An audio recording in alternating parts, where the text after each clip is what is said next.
So welcome back, everyone. I hope you had a good lunch or dinner or just a nice break in general, wherever you are. So today we're going to continue with sessions 4 and 5. So in this next hour and a half, we're going to be discussing structure prototyping. So this is how we actually generate crystallographic structures from the command line via one command. We did already see a little bit of this in the first or the second session with DFT plus AFLOW. So I'm going to elaborate on that a little more, how you can generate different geometries in different file formats, and also how you can generate structures in different symmetry classes. So I think that was one of the questions before is, what kind of symmetries can we generate? And so we're going to see a little bit more of that today. All right, and so again, I encourage you to open the video portal and make sure you're logged back in. If you'd like to follow along with the slides, again, if you go to the day 2 folder, now we're in the 04 prototypes subfolder. The PDF slides are here if you'd like to follow along. And then later on, we'll be going through the exercises, so some demonstrations, and then we'll have probably some time to do breakout rooms and exercises. All right, and then one thing that I wanted to mention from last time, I forgot at the end of the last session, but a lot of people were asking, I think, about the symmetry options and everything. So one thing I forgot to mention is if you do AFLOW minus readme equals symmetry. So this is corresponding to the previous session. But if you do this, it'll print out the README for the different symmetry options. So I only covered a small subset. So I would encourage you to look at that. It's formatted a little strangely here just because the text is so large, but I would encourage you to look at that if you have any questions or if you wanted to learn more about some of the functionality that we have. And basically for all of the modules that you'll be seeing throughout the workshops, there's a README, and so you should be able to find more information there. Okay, but to start, I'm going to give a brief introduction to the session. So I'm going to open up the slides. Let me just make sure that I'm using the correct setup. And you can follow along via the PDF. All right, and as always, if you have questions as I'm going, feel free to post in the chat or raise your hand and unmute yourself, and I'm happy to answer some questions. All right, so in this session, we are going to be talking about the AFLOW Prototype Encyclopedia. And so this is a combination of an encyclopedia and also a software framework to generate crystallographic structures automatically with the AFLOW software. And so first I wanted to motivate this by saying that you may be familiar with some of the catalogs of structure prototypes that are available in the community. So for example, there's the Pearson Handbook, the Structurbericht series, the Structure of Crystals, American Mineralogist Crystal Structure Database. And so these are very popular resources. But one of the challenges with these catalogs is there are some computational hurdles when you actually want to implement some of these structures into, let's say, a framework where you're doing some modeling, such as DFT. And so some of the hurdles that I wanted to highlight is that one is a lot of these resources might give the particular prototype structure in an interesting forms or maybe a non-intuitive form. So for example, as I showed in the previous session, one of the favorite structures that we use is the rock salt structure. But sometimes it's referred to just as the compound name, such as NaCl or MgO, and it doesn't really tell you what the structure itself looks like. Alternatively, if you're familiar with the Structurbericht designation, forgive my pronunciation, but this is a way that you can categorize this particular structure. And again, this B1 doesn't really tell you too much about what the symmetry is, what the Wyckoff positions are, where the atoms are in general. You would just need to know off the top of your head. And so as we were developing this prototype encyclopedia, we wanted to overcome one of this first challenge. The other is that a lot of these resources require some knowledge of crystallography. So for example, some resources might just give you the space group number, so 216 in this case, and a single Wyckoff position. Again, this representative coordinate that we saw in the previous session, So it would be the species, the multiplicity, letter designation, and this representative coordinate. And then you as a user would need to take this position, expand it out by the Wyckoff positions, and then you would need to know that, okay, these are the positions to generate the structure. And so you would have to do this essentially by hand. And so this is something that we wanted to overcome with this resource, or with this new module that I'm about to introduce. And so we wanted to basically create a method of generation to create structured prototypes in an automatic and hopefully an easier fashion. So I've referenced this idea of a prototype structure, and I think Professor Toer mentioned it in his introduction slide, but basically what we're doing is we're taking a backbone crystallographic structure and we're decorating it with different element types. And we did already see this when we were doing the DFT plus AFLOW section. We decorated, if you remember, the Heusler structure. So we did this T0001 designation, and we decorated it with different elements. And so AFLOW has essentially an encyclopedia of different crystallographic prototype structures that allow you to decorate different elements onto it, and we can generate the structure files automatically. And there's also prototypes that are available online that you can generate, and you can learn more about particular prototype structures via this URL here. So aflow.org/prototype encyclopedia. And so this endeavor, which we've called the AFLOW Prototype Encyclopedia, is something that we've been developing over the past few years. And it's we have some articles that we've published that house all of the different structured prototypes. And then we also complement this with online tools. And then also in the AFLOW framework, you can generate these automatically via the command line. And so in this encyclopedia, we give a lot of historical labels, we give the symmetries, we give the lattice vectors, the strukturisch designation, Pearson symbol, explicit coordinates, and some visualization so you can see what these different prototype structures look like. And so we've been working on this for a while. So in part 1, we had 288 prototypes. Part 2, we added 302. And recently, we finished part 3. And this is currently, it's been accepted for publication. And so we'll have this part 3 probably typeset sometime this year. And so we have a total of 1,100 prototypes. And all of these are available online and then also via the AFLOW software to generate them. So let's go ahead and take a look a little bit more closely at this prototype designation. So I mentioned that one of the goals of this particular project was to create an intuitive way to represent a crystallographic structure via the command line that we can easily take this label designation and create a structure. And so we saw a brief glimpse of this in the DFT plus AFLOW section, but I'm going to describe it in more detail here. So for these particular prototypes, we came up with a designation that tries to tell you what the structure actually looks like. And so this is an example label for wurtzite.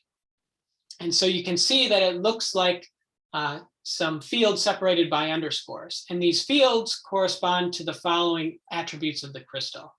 So for example, this first field is the reduced stoichiometry. The second field is the Pearson symbol. So we've seen that already. This third field is the space group number. And the subsequent fields are the Wyckoff letters associated with each site, each species. So for example, this Wyckoff letter B is associated with species A, and this Wyckoff letter B is associated with species B. And so this is why we wanted to introduce symmetry first, is because you can see actually there's some symmetry descriptions here. So the Pearson symbol, space group, and Wyckoff positions.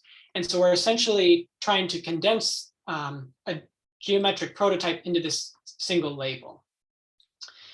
And so, but in addition to this, we need to specify additional degrees of freedom, because this alone doesn't necessarily nail down a particular crystallographic structure. So for example, in this case, there are 4 degrees of freedom that we need to specify. The first is the lattice parameter, as you might have guessed.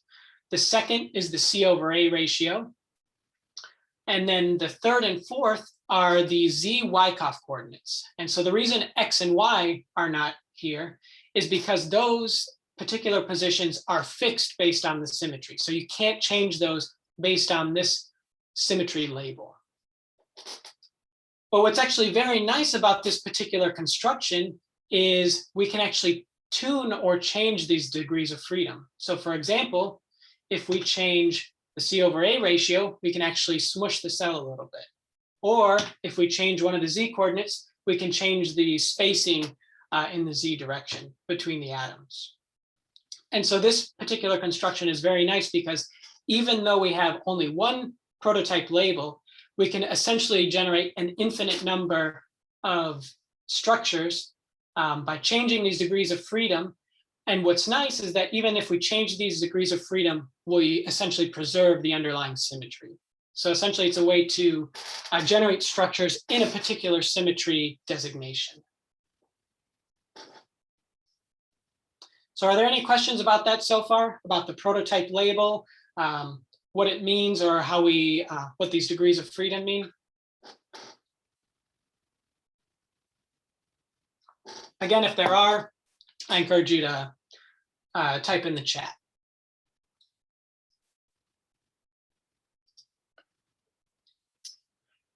Okay, so I mentioned that there's kind of a few components to this. So you can either generate them via the command line, which we'll see in a little bit, but there's also an online interface where you can search the prototypes, find out more information about them, and actually even generate the structures online. And so this is given online. So actually, let's go ahead and navigate there now. So let me go ahead and exit the presentation mode. And again, just so it's a little easier, I'm going to switch to the PDFs. So looks like we have a question in the chat. Let me just go ahead and scroll back to that particular part. Okay, so the question is, don't the Pearson symbol and space group number share some info? Yes, they do, but for example, if you take the Pearson symbol alone, so imagine if you didn't have 186, you wouldn't necessarily know how many atoms are in the unit cell. Or sorry, if you had HP4, if you just had the Pearson symbol, there are many possible space groups that you can have that would fit this HP4 designation. Alternatively, if you just had the space group alone, you would have to know off the top of your head that space group 186 is hexagonal and typically primitive center, lattice centering. And you also don't know how many atoms are necessarily in the conventional cell, unless you go to the Wyckoff positions and then you know that, okay, Wyckoff position B has two, multiplicity 2, and so on and so forth. So yes, there is some overlap, but the idea here is we wanted to be descriptive yet concise. And so we felt that the Pearson symbol plus the space group number gave you the most information because it tells you number of atoms in the conventional cell, the lattice symmetry, lattice centering, and the space group designation. So with these two alone, it kind of uniquely kind of characterizes a particular symmetry type. Yes, we could have just done maybe space group 186, but it wouldn't be evident how many atoms are actually in this conventional cell. So yes, but that's a great question though. There is at least some overlap. Yep. But yeah, great question. Okay, so let's go ahead and actually take a look at what's in the online portal or on the AFLOW Prototype Encyclopedia page. So again, the URL is listed here. But so if you go to a browser, you can first go to AFLOW if you'd like, so aflow.org. And if you scroll down again to the apps and docs, you'll see the Prototype Encyclopedia icon here. And you can click on that. And again, it's aflow.org/prototype-encyclopedia. And so this is the main page. So you can see the Encyclopedia of Crystallographic Prototypes. We currently have, as I mentioned, 1,100 prototypes that are online. There's some search functionality that you can do. So you can search by space group, Pearson symbol, structural designation, chemical symbols. We have a nice prototype table. And then here below is just some, anytime we add new information, we try to let you know when things were added online. And so first I'll briefly go through some of the ways that you can search. So you can search by space group. So again, you first would go through the different space group, essentially the crystal classes, and then let's say you go to the monoclinic space groups, and you can search via the space group number and kind of scroll through this. You can also kind of navigate via Pearson symbol. So again, kind of by these crystal classes, click on orthorhombic structures.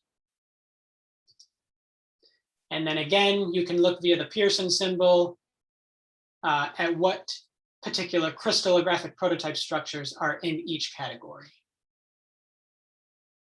You can do the same for the Structurbericht designation. So again, if you're familiar with these, you can search via the type, and then you can click on it and you can see the different designations that we have online.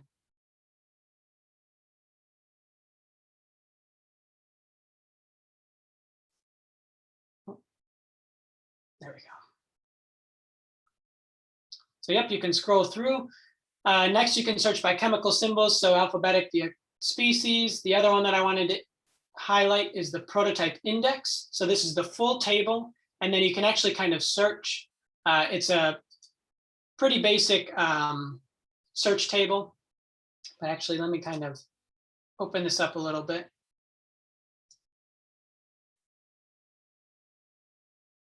And so you can see, I think because I zoomed in, the table's cut off a little bit, but you can scroll. But so for example, if you started to type perovskite and hit enter, you can see basically the different perovskite type structures that we have. So we have the orthorhombic, the cubic, and then these post and double perovskite structures. And then actually, if you were to click on this, it would take you to that particular entry page. And again, you can kind of sort by species, things like that, and reset the search. So just a quick way to navigate there. The other thing that I wanted to mention is there's also some crystallographic information on here. So for example, if you're not sure what the lattice parameters, or excuse me, the lattice vectors are, the definitions that we use, or maybe what space groups belong to which crystal class, you can actually click on these and there's some information on each of these pages. So for example, some information about the triclinic crystal system, how we define the lattice vectors, what's the volume, and then in this case, there's only 2 space groups associated with this crystal system. But you could look at something like cubic. And again, you can see for the crystal cubic system, the lattice vectors. And then again, for the simple cubic, what space groups are associated with this face-centered cubic. Again, it tells you the relationship between the primitive cell and conventional cell, and what the lattice vector definitions are, etc. The other thing is there's a full list of the different space groups and different notations. So again, if you wanted, this is kind of just a nice resource if you wanted to learn a little bit more about the different space groups. So numbers and the different labels. And something that's a little interesting is there's something called enantiomorphic space groups. So basically these space groups are mirror images of one another. And the reason we bring this up is we actually used this relationship to generate some of the prototypes in the encyclopedia. And so you can basically see that space group 76 is essentially a mirror image of space group 78, just with different, essentially origin choices. And so it's the difference between affine space and non-affine space. All right, and then the last thing that I wanted to mention is there's some search functionality. So you can, if you want, you can type in a name here, but if you actually just hit search without doing anything, you go to this page here and you can search by name, space group number, Pearson symbol, or the Structurbericht designation. So let's go ahead and actually navigate to a particular page. Let's go to the corundum. And so if you hit enter, then it'll basically give you all the matches to corundum. So there's one that's similar to corundum, and then there's also this one here. So let's click on this guy here. And so we're going to a particular prototype entry page.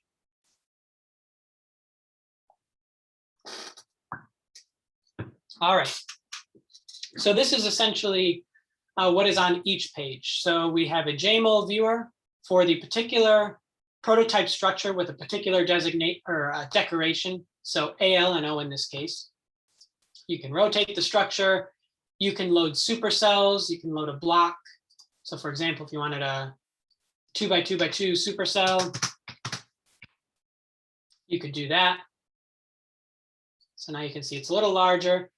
You can also see the primitive cell, the conventional cell, or you can see both superimposed on one another. So yellow is the primitive cell and black is the conventional cell. You can also see the wurtzite cell. You can rotate along A, B, and C lattice vectors. Let's go back to the conventional.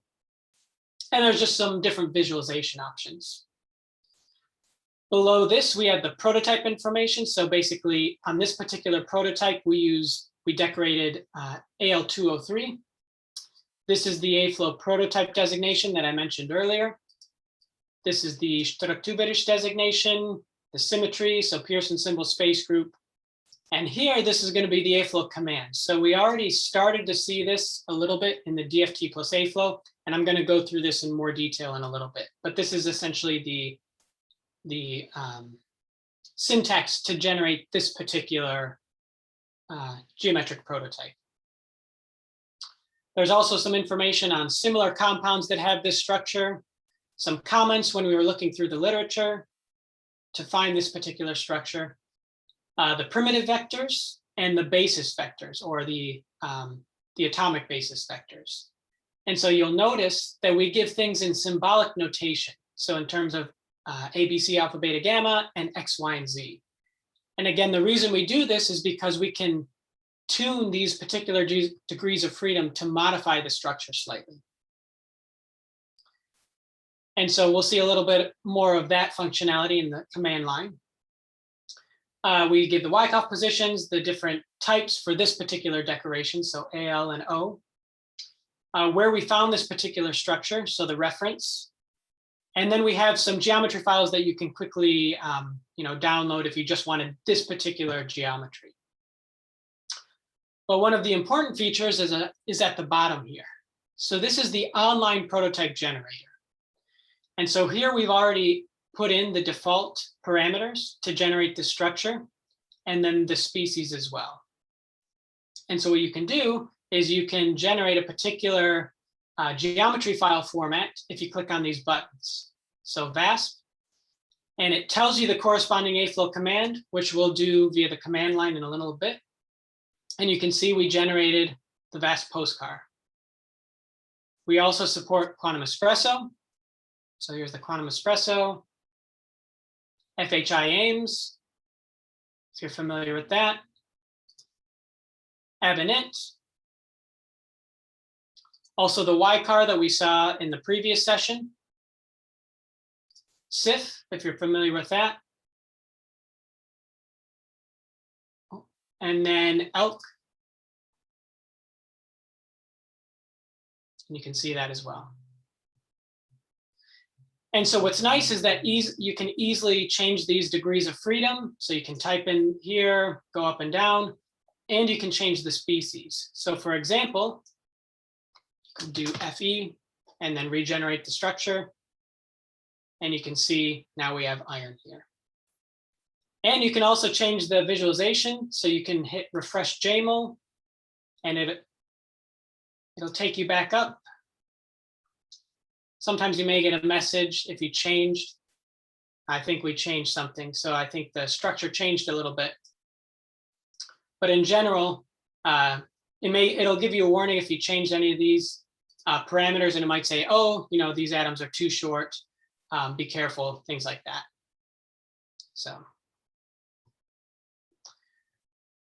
So that's how you can generate things online, and basically how you can navigate the different prototype structures. So again, if you go to the top here, so again, you can search for different structures, and if you hit here, you can go back to the main home page.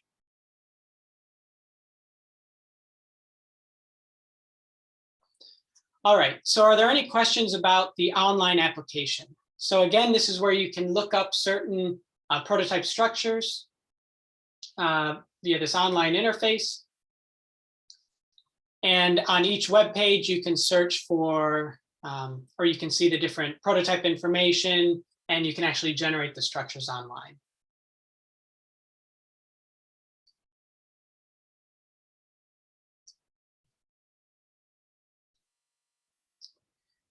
Okay, so if there aren't any questions, then I'll go ahead and go to the command line.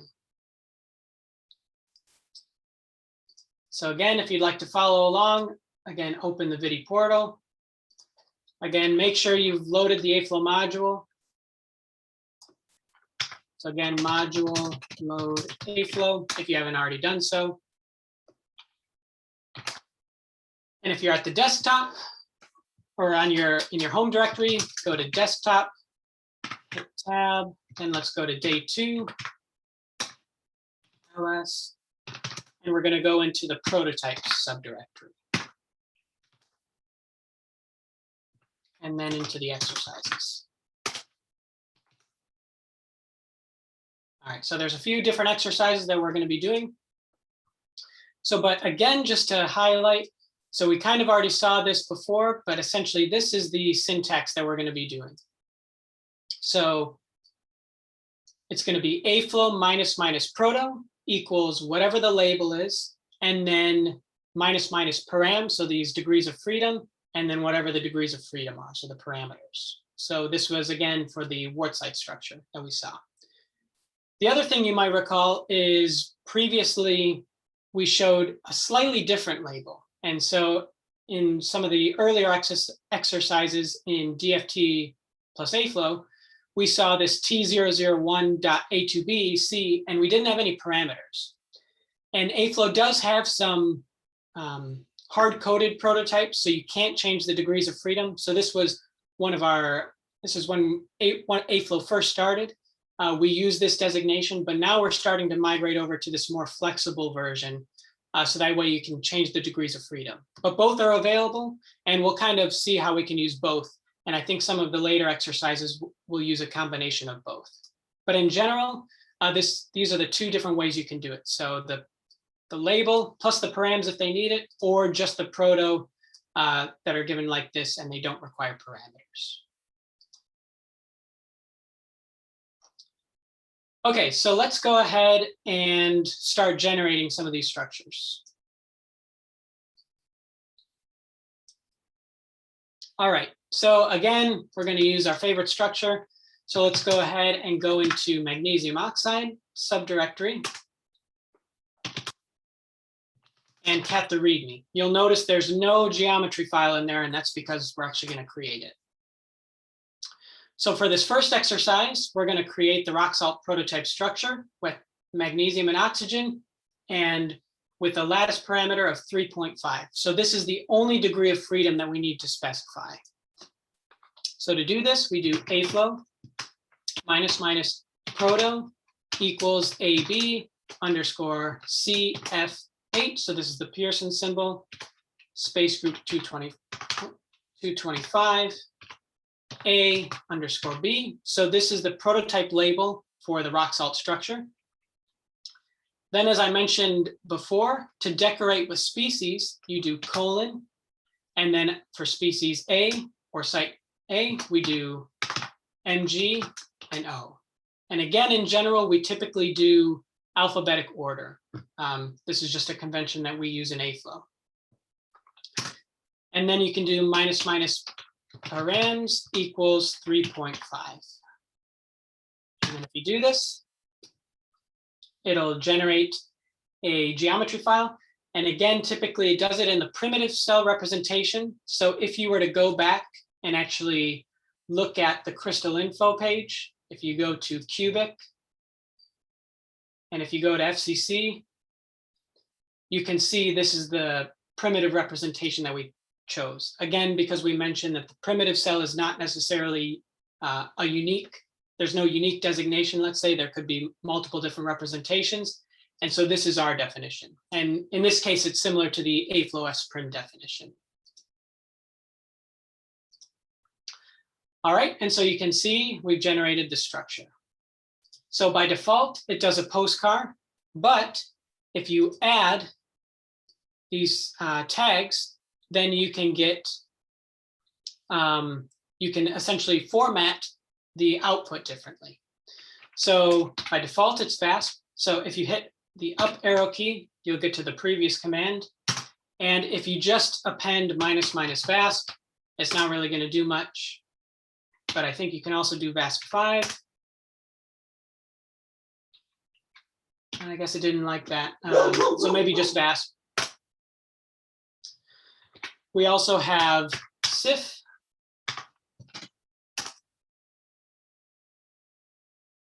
All right, so we've generated a CIF version of this.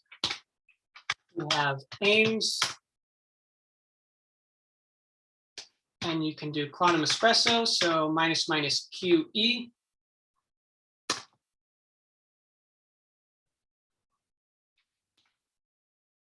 And then we have abinit.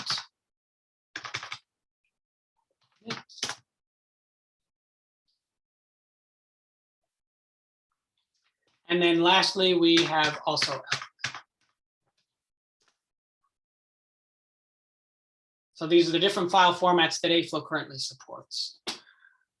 Okay, so in this case, so we have a question in the chat. In this example of MGO, does the order of MGO versus OMG matter?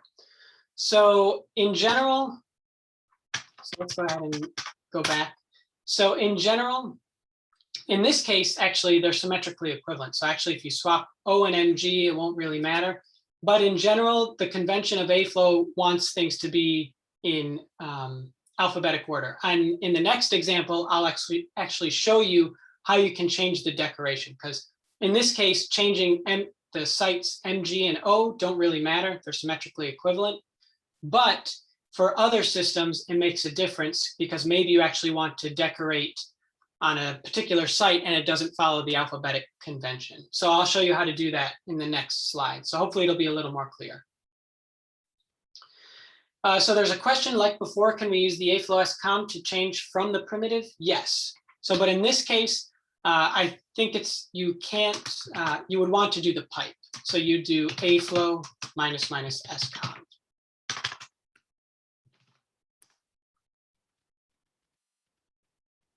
And so in that case, you would get the conventional cell. And then again, if you wanted, okay, so you generate the postcar or you generate the geometry file in this first command. And if you pipe it, you change it to the conventional cell. And let's say you wanted it to be in the elk format, actually. So you could do also AFLOW elk. And that'll give it to you in the conventional representation. So yes, essentially, this command here, at this point, is going to generate a geometry file. So then you can pipe it to other commands that would expect a geometry file. And one of those commands is the SCOM, so you can do that. We'll also show that you can also do symmetry analysis after the fact. So you can do a lot of different things once you've generated these structures. So yeah, great question.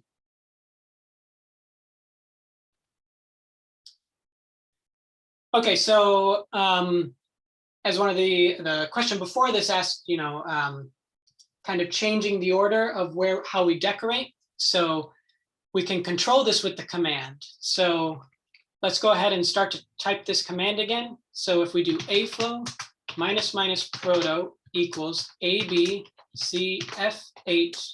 225 AB.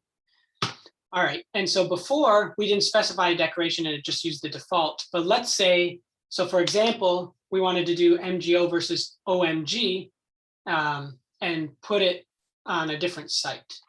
So the default would be AB, but let's swap it. And since this is a binary, let's do BA. And then we do, again, we preserve the alphabetic order. Oh, and then we do params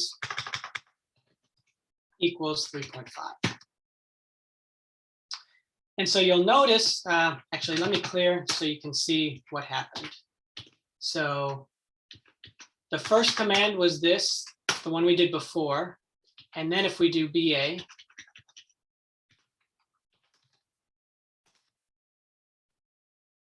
so now we can see that in the original example we did, magnesium was on the origin. And oxygen was in the center of the cell. But when we swapped the decorations by specifying BA, now oxygen is on the origin and magnesium is in the center of the cell. And so this is how we control decoration without changing the alphabetic order.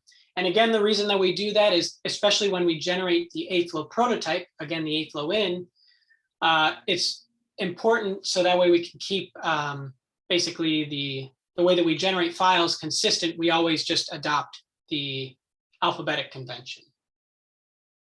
So, but you can control how you decorate via this dot and then basically ABC, if it's a ternary, BCA, the different decorations or different permutations. All right, so are there any questions about that so far?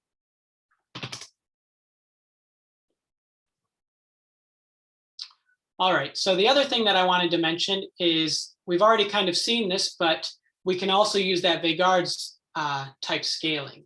So again, if we type AFLOW minus proto equals, again, ABCF8 225 AB, and let's do AB, and then MG and O. If we do minus params equals -1, like we saw in the in session 2, then we do the Vegard's type scaling. And so you can see now that the volume, it's represented by a negative number in the scaling factor place. And so you can see that for magnesium and oxygen, this would be the Vegard's, what Vegard's would give us. Alternatively, if let's say we wanted to do sodium chloride, ClNa, we can see that the volume changes according to our decoration.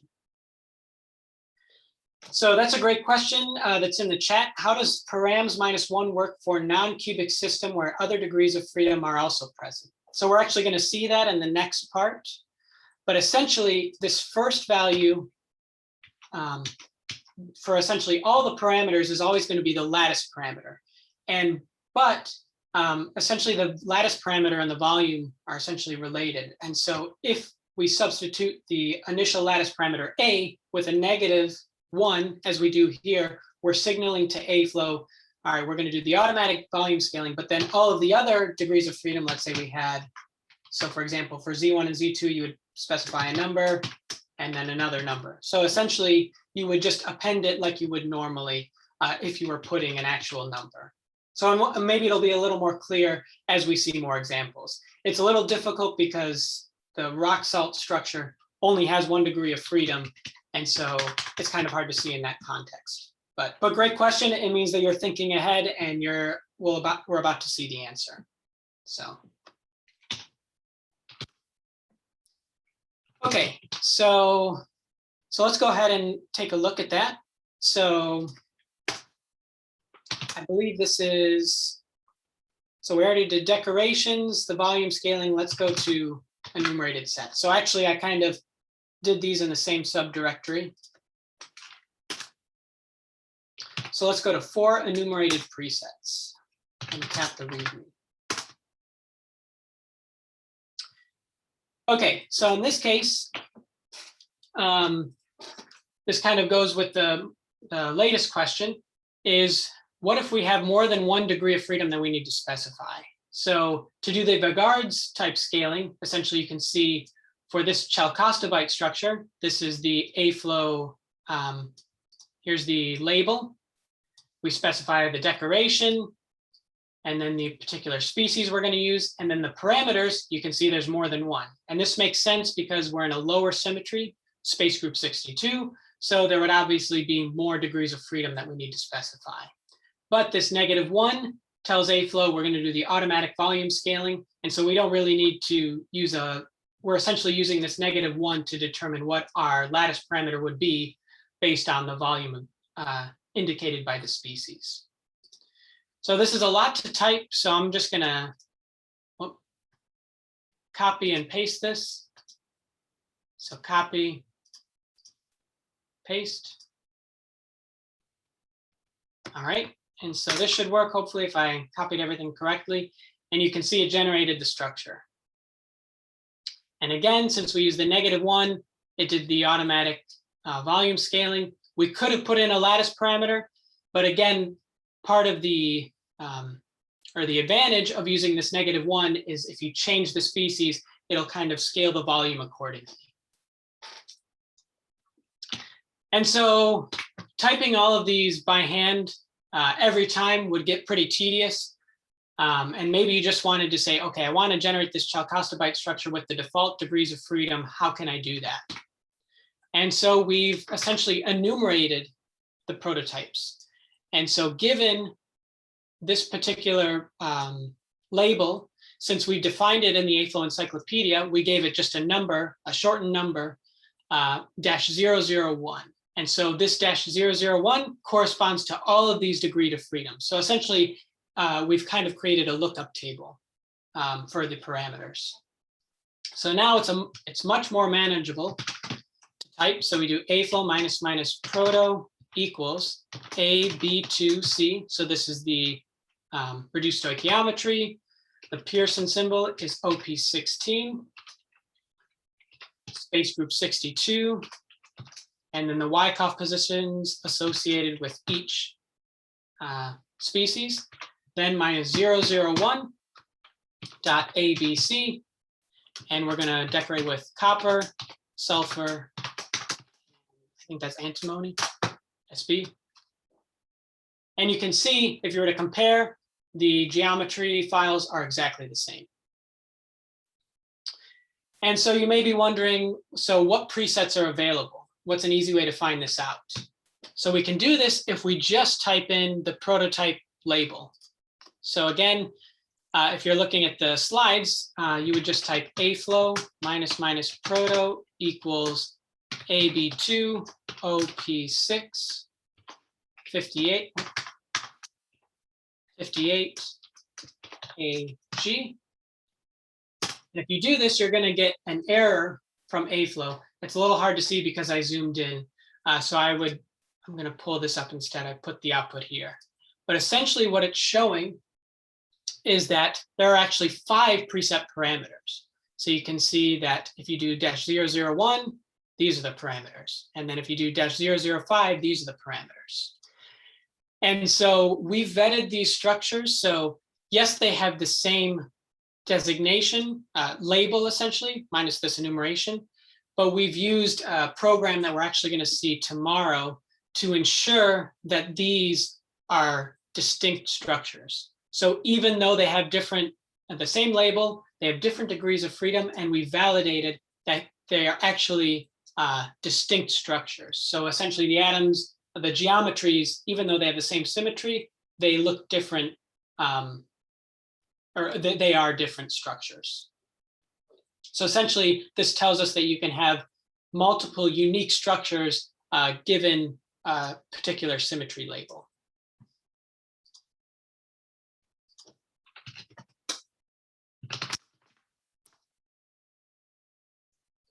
Yep, so I think we did all of the examples here. So does that make sense, what we did here? Again, if there's any questions, feel free to post in the chat. But the idea here is that you can specify the degrees of freedom explicitly, or if the particular prototype exists in the encyclopedia, then you can specify a particular enumeration. And if you're not sure what it is, you can just basically type the label itself and figure out this. Yep, no problem. I hope that helped to clear it up a little bit.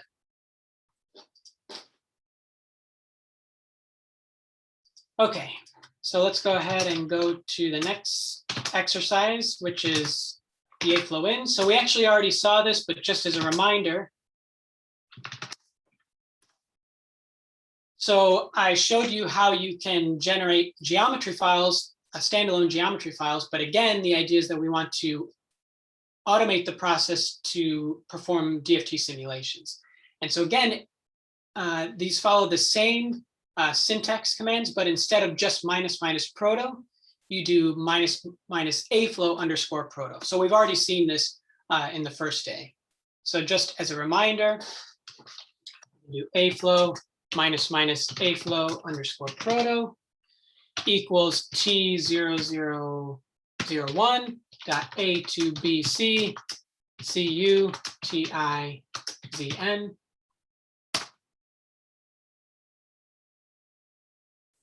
And if we do this, we create the structure. So in this case, we didn't have a particular structure that needed degrees of freedom. So I've mentioned there's kind of two different prototype conventions. So, but let's see the rock salt structure.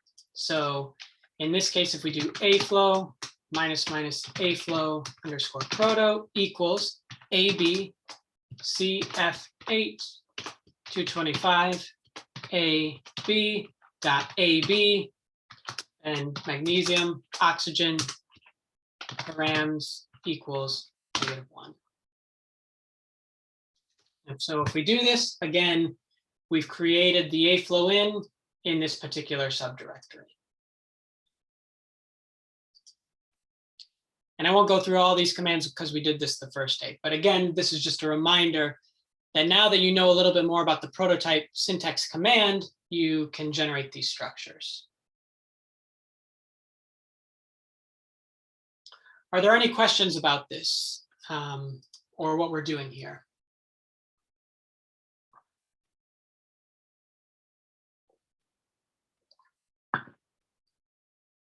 All right, so a few more things that I wanted to mention before we go break out into the exercises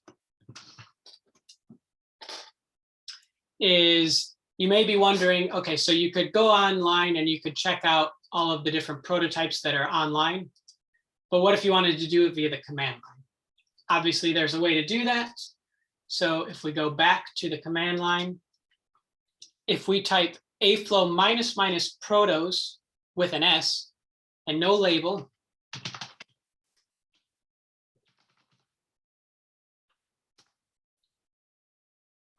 and again, it's kind of hard to see here, so I'm going to put it to a file.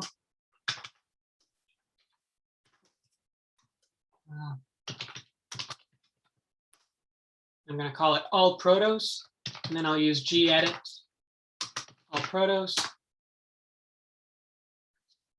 So again, you can scroll through. Again, the formatting might be a little off just because I'm zoomed in pretty closely. But so typically the first half are these hard-coded prototypes, and so we have some information about that. And then if we scroll down, eventually we'll get to the ones that have the degrees of freedom.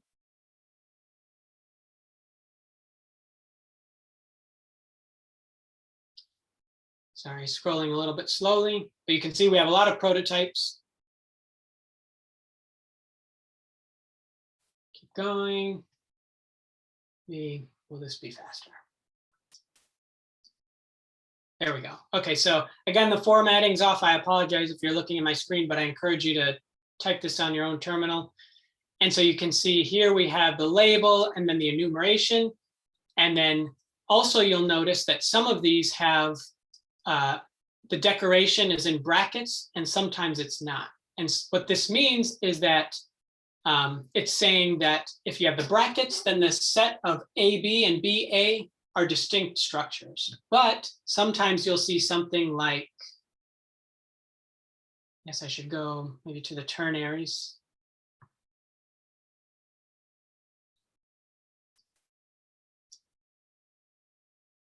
Oh, too far.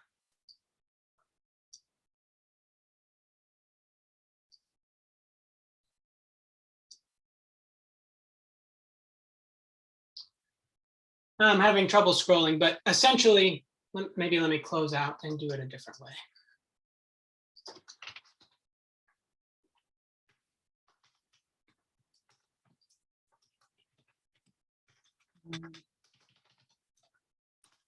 So you don't have to do this, but I'm just trying to get a particular prototype. So this is the quaternary Heusler, and it's quaternary, so it has 4 species. And instead of this bracket, we see that there are only 3 decorations listed. And so what this says is that there are 3 possible ways to decorate this, and the others are degenerate. So we're actually going to see tomorrow how we can actually determine whether or not decorations are equivalent or distinct. So that's something that's given in this. So again, I couldn't really show it on the video portal just because I'm zoomed in so much, but you can look here, or you can look on the AFLOW Encyclopedia. Okay, so there was a question in the chat. What happens if you have the wrong prototype for the decorations I am choosing? I guess I'm not 100% sure what you mean by your question. Either could you rephrase, or maybe if you want, you can unmute yourself if it's easier to ask. Yeah, let's say I'm trying to put certain elements on some specific prototype, but that isn't the exact configuration it should have. How will I know if I made a mistake or not? Let's say I have some lattice some tetragonal structure, and I want to decorate it with some ternary compound, right? But that's not the minimal energy configuration for the compounds I'm choosing. So I guess in general, I don't think it's going to give you an error as long as you decorate it consistently. So if, let's say, if you have a ternary and you specify 3 elements, it's not really going to give you an error whether or not, if it's not the minimum energy structure, for instance. And so I guess really it's only going to throw an error if the syntax is incorrect. So really the only places that you're going to get errors are, so if you go back to the prototype syntax, so if your label doesn't make sense, so let's say you do CF8, and then you did 166 or something. So those aren't commensurate, or maybe if you did Wyckoff positions that are not physical or not tabulated, it would break that way. The other way that it would fail is if the parameters are wrong. Sometimes if atoms are too close together, it'll give you a warning or an error. So really it's only going to throw an error if there's something wrong with the command syntax. As for whether or not it's the structure you wanted to generate, it's kind of hard to tell a priori. So I don't know if that answers your question. We're going to see a little bit later. So let's say if you have a particular geometry file and you want to know what the label is, that's actually going to be discussed tomorrow. And so if you use that command, then it'll automatically determine the degrees of freedom based on that structure. And so it'll be correct. And so you won't have to worry about typing things incorrectly. So I hope that answers your question. If not, we can discuss a little more, maybe during the break, or if you have another specific question now, I'd be happy to take it, but hopefully that helps.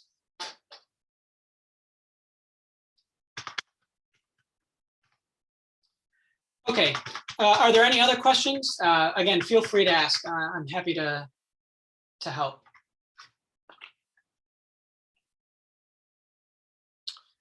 Okay, so one other thing that I want to mention is, let's say you're searching for specific prototypes. So let's say you want all of the prototypes that are binaries that have a particular stoichiometry and a particular space group. Which ones are available to you? So you can do an AFLOW command. Again, you could search online, but there's a programmatic way you can do it here with this command here. So AFLOW -- prototype labels, and then and species equals 2.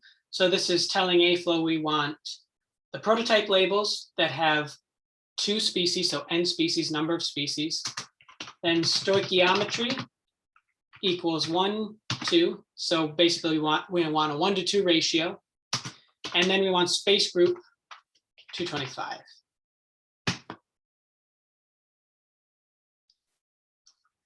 And so these are all of the labels that fit this criteria. You can see that there's some of these hard-coded, which are just enumerated. And then you can also see that there's one of this form, which we would need to specify degrees of freedom.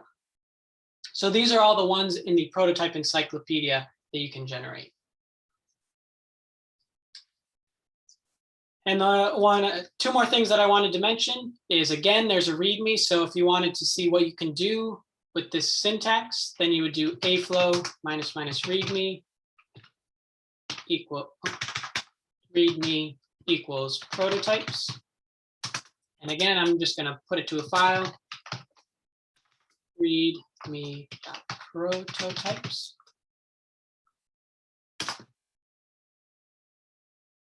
And again, I'll use gedit just to see what the contents are. And so basically, it's a summary of some of the things that I've already mentioned. So the number of prototypes, the general syntax, this enumerations, the different ways you can format, what the fields mean, and some of the parameters that you can add. And so the last thing that I wanted to mention, and so it actually was something that we added recently, is you can generate a structure regardless of whether or not it exists in the prototype encyclopedia. So as long as if you know the syntax on how to create the command, so if you know that you reduce stoichiometry, the Pearson symbol, space group, and the Wyckoff positions, and you can determine what the degrees of freedom are, then you can basically create any structure you would like via this syntax. So even if it doesn't necessarily exist in the encyclopedia, you can generate it with AFLOW, as long as your syntax is correct. And so this is a new feature that we recently added, and then I'll show tomorrow, actually. So you might be wondering, well, is there a way that given a geometry file, I can figure out what that command would be? And the answer is yes, and we'll see that tomorrow. So basically, there's a command that AFLOW can read in a geometry file and determine what that, essentially this prototype designation is for an arbitrary structure.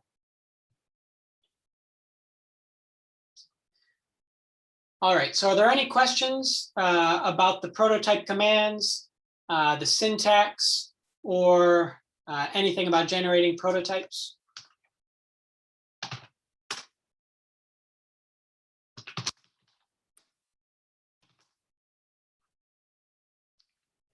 So there is a Python module that I made briefly for this. Essentially, it's a similar thing to what we've seen. If you just look, again, I'll do gedit.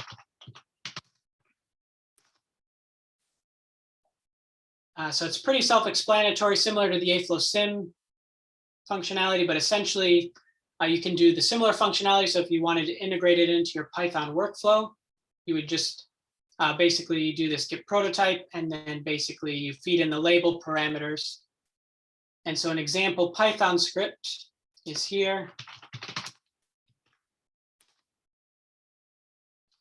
So for example, similar to how you've done before, you would instantiate the class, you have the label, basically kind of deconstructing the command line construction into a Python version, and then you can basically generate these structures.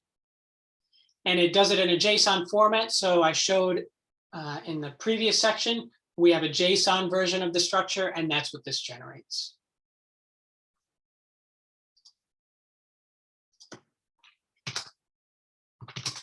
Okay, so we'll go up one directory.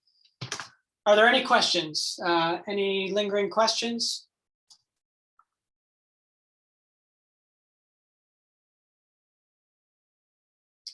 All right, if not, then I think we can go ahead and go into the breakout sessions. It looks like we have about 30 minutes left, so maybe we could take maybe 20 minutes or so to do the exercises. And if you have any questions, you can ask your instructors or me. I'd be happy to help.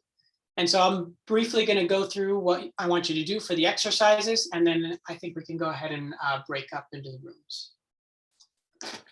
Okay, so if you go into the exercises folder, there's the README here. So this first exercise is online only. So essentially what I want you to do is kind of get familiar with the AFLOW online generator, or the AFLOW interface of the online portal.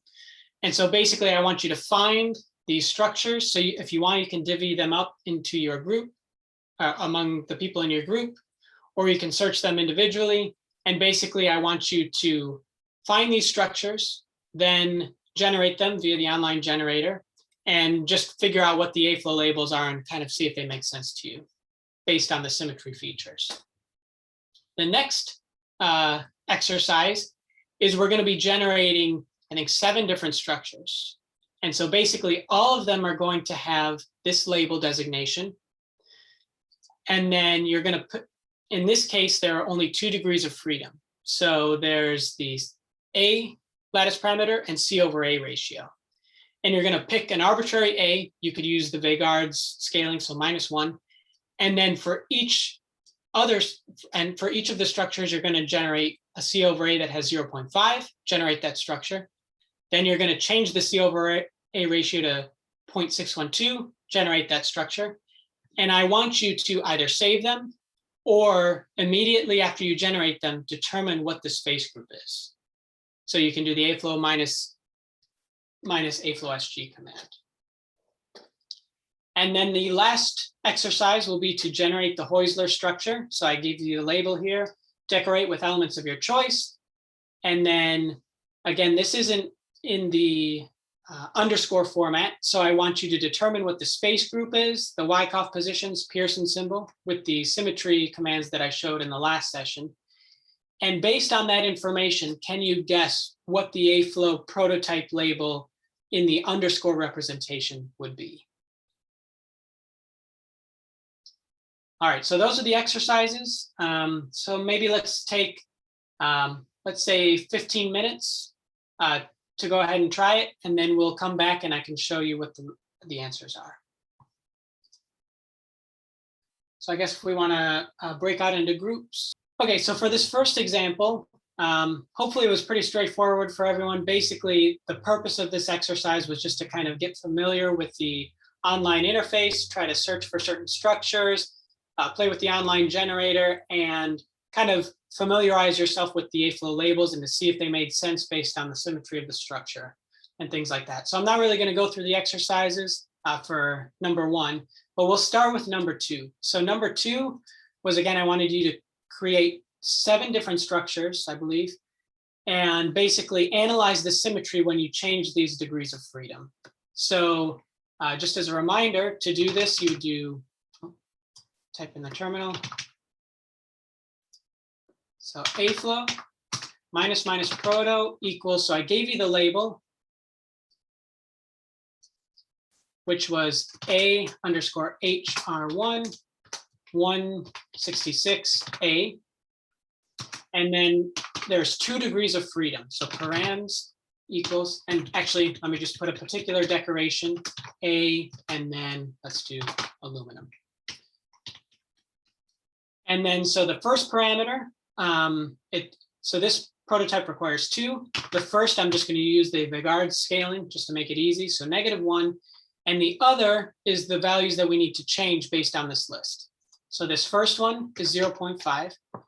And then the next step was calculate the symmetry, either using AFLOW SG or one of the other symmetry commands, maybe Wyckoff, to determine what the space group is. So you can type this and do AFLOW minus AFLOW SG. If you do this, you get space group 166, which is consistent with that given by the label. If you hit up, you can change the degrees of freedom fairly quickly, and then just the C over A ratio and do the same analysis. And what maybe surprised you was the space group changed. And so this kind of goes against what I said before. So I was being I oversimplified my statement when I said you can generate prototype structures that are in keeping with the symmetry. In general, that is true, but sometimes if you change the degrees of freedom, you may fall into a higher symmetry category. because maybe, for instance, you change the geometry in such a way that you line up with into a higher symmetry regime. And so I would revise my statement by saying that basically with this prototype label, you can generate a particular structure in a particular category, and it may fall into a higher symmetry, but it'll never be lower. So you can't break the symmetry, but you may go into a higher symmetry. And so that's kind of what we're seeing here. So if we kind of continue to change these degrees of freedom, you'll see that if we go to the 1.0, we're back to 166. If we go to 1.225, you get now space group 221. And so you should go through this, and I think it changed another 2 times or so. I think we got space group 225 and 221 and 229 as well. So those were kind of the different space groups. So that's kind of why I wanted to show this example. Are there any questions about that particular example, or does that make sense? Again, please feel free to post in the chat.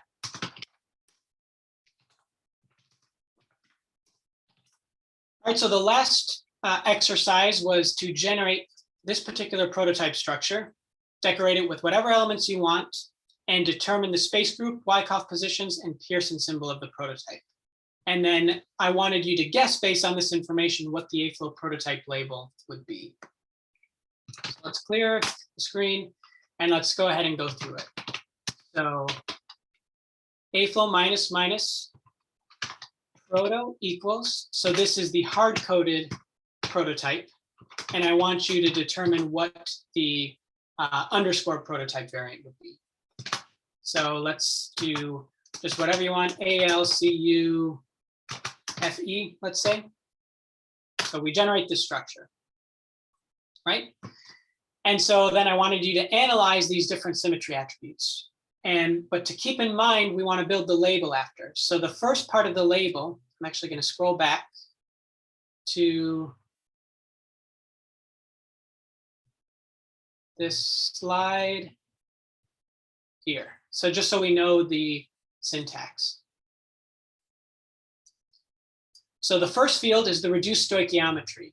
And so we can see that for site A, we have 2 species, and then, 2 atoms for species A, and then the other ones just have 1 atom each. And so the first reduced stoichiometry would be A2BC. So that's what we have so far. Next, we need to determine the Pearson symbol. So if we hit up 1 and then do AFLOW minus Pearson, we get the Pearson symbol. So now we have this second field ready to go. Then, if we want the space group, we do AFLOW SG. We get 225, so that would be the third field. And then to get the last field, we need the Wyckoff positions. And we, in particular, want the Wyckoff letters. And again, if you remember, the way that we order the Wyckoff letters is this first field are the Wyckoff letters associated with species A. And subsequently, these are the Wyckoff letters associated with species B. So in our case, we would have 3 Wyckoff fields. The first one would be C, then the next one would be A, and the last one would be B. So putting this information all together, the prototype label we would expect is A2BC. So that's the reduced stoichiometry.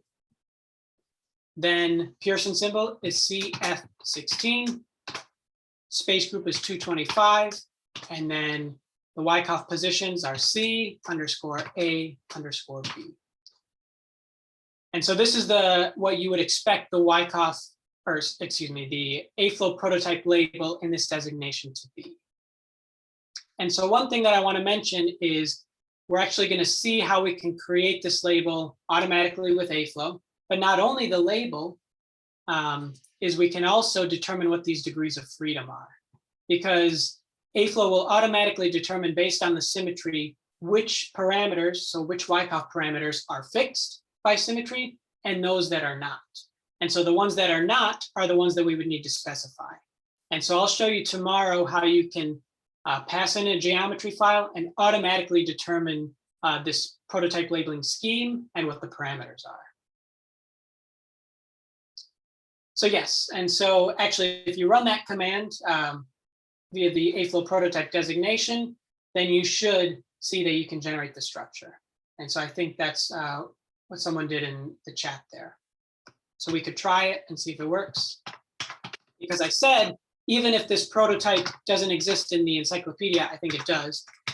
But if it didn't, we still have the engine to actually build it in AFLOW.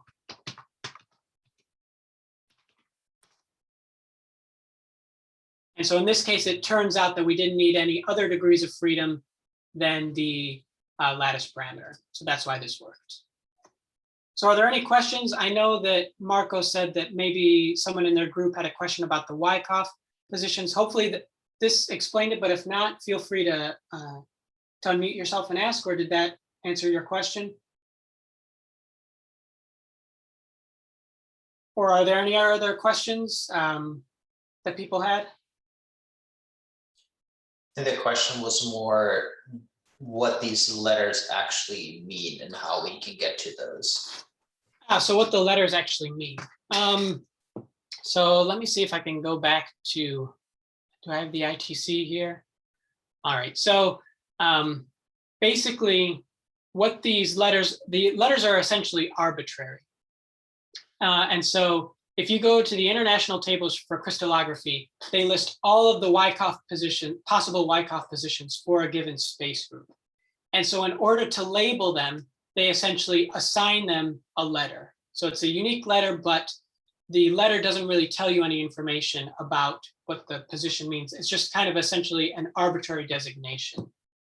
But if we know what it is, so in this case, we know that it's Wyckoff letter B, we essentially have something that we can look up. So if we know that it's Wyckoff letter B, this is associated with a particular Wyckoff position. So you can either use AFLOW to determine what that is via this prototype command scheme, or if you wanted to see what the actual positions are, you could go to the ITC, go to the page that has space group 186, and find the Wyckoff positions that's denoted B.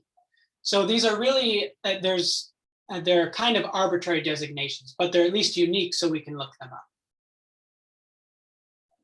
So hopefully that makes sense. Okay, excellent. All right, so are there any more questions, or does that make sense to people? So I think what we'll do is I will, before we stop the recording, we'll take another half-hour break, or I guess in this case, 25-minute break, and then we'll come back at 4 p.m. Central Time, and Dr. Esters is going to be talking about the AFLOW database and APIs for session 5.